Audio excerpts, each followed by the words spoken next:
আমজনতার মুখে হাসি। জলপাইগুড়িতে কমছে সবজির দাম। কিছুটা হলেও খুশি প্রকাশ করেছেন ক্রেতারা। বেশ কয়েকদিন থেকেই উত্তরবঙ্গের বিভিন্ন জেলার পাশাপাশি জলপাইগুড়ি জেলার বিভিন্ন সবজির বাজারগুলিতে সবজির দাম আকাশ ছোঁয়া ছিল। বর্তমানে সবজির আমদানি অনেকটাই বেশি হওয়ার দরুন সবজির দামে কিছুটা হলেও পতন রয়েছে।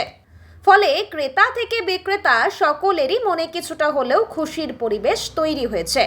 বিক্রেতারা বলেন, বর্তমানে সবজির দাম অনেকটাই কমেছে। আলু ও পেঁয়াজ ছাড়া অন্যান্য সবজির দামে কিছুটা পতন রয়েছে। এক ক্রেতা বলেন, আগে 500 টাকা আনলে ব্যাগ ভর্তি হতো না, এখন সেই টাকা দিয়ে মোটামুটি ব্যাগ ভরে যাচ্ছে। ফলে কিছুটা হলেও আমাদের মনে স্বস্তির পরিবেশ তৈরি হয়েছে।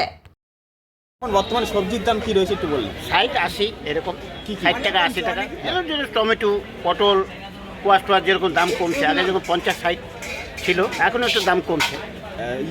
টমেটো কত? টমেটো এখন 80 টাকা 70 টাকা হচ্ছে। আর অন্যান্য বেগুন যেরকম 60 হচ্ছে, কোয়াশ যেরকম 30 টাকা হচ্ছে, পটল যেরকম 60 টাকা হচ্ছে, ঝিঙা 60 টাকা হচ্ছে। হ্যাঁ হ্যাঁ, অনেক অনেক কম। কেন? আগের থেকে কমছে। এখন আর দিন দিন আমদানি হচ্ছে। কি পটল 60 টাকা আছে, 80 টাকা আছে, সেটাই তো বলবো। এখন কি আরো কি কমবে? আরও কমবে। এখন আমদানির উপরে সব, যত আমদানি হবে তত দাম কমতে থাকে। কি নাম আপনার? আমার নাম শ্যামল দাস। ঠিক দাদা, আজকে তো বাজার করলেন, সবজির দামের কিছুটা হলে কি ঘাটতি রয়েছে? হ্যাঁ, কিছুটা কমছে দাম, অনেকটাই কমছে। যেমন আগে ঝিঙ্গা নিলে পরে 30 টাকা 25 টাকা নিচে 250 দিত না, আজকে 300 গ্রাম 20 টাকায় পেলাম।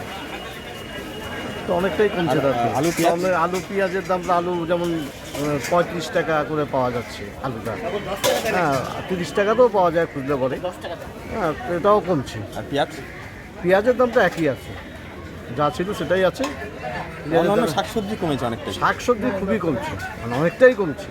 মানে এর আগে যেমন 500 টাকার নোট আনলে ব্যাগ খালি থাকতো, না এখন এই যে দেখুন, আমি ব্যাগ ভরেই যাচ্ছে, কোনো অসুবিধা হচ্ছে না। ধন্যবাদ।